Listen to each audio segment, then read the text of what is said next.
azafady zahavako mba hanaka agnatevytevy ala io fa simba ny tontolo iaignana itsinjovagna hoavintsika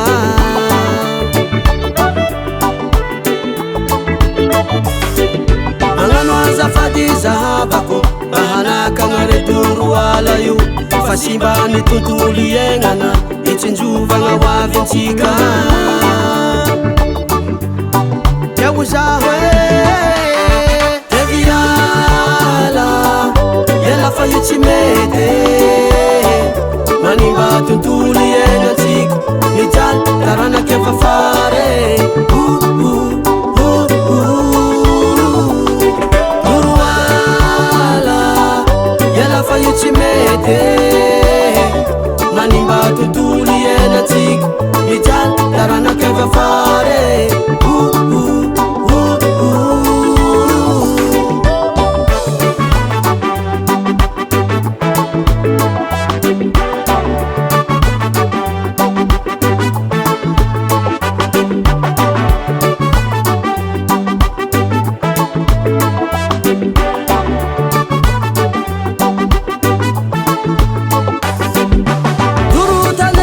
Juti tsare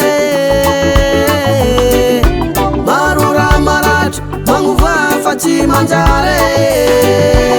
biby arovagna matimate nifotry aignana tsy zarizary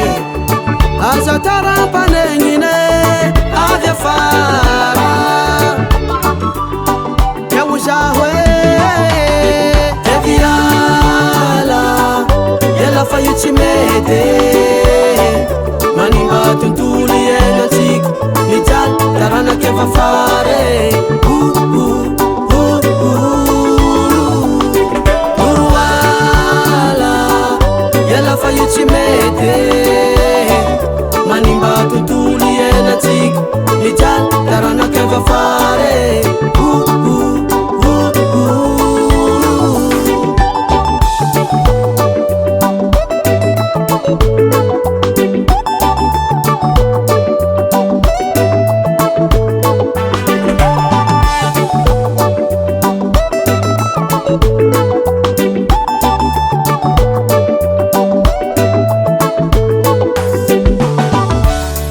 I'm very sad of Malagasy people's customs because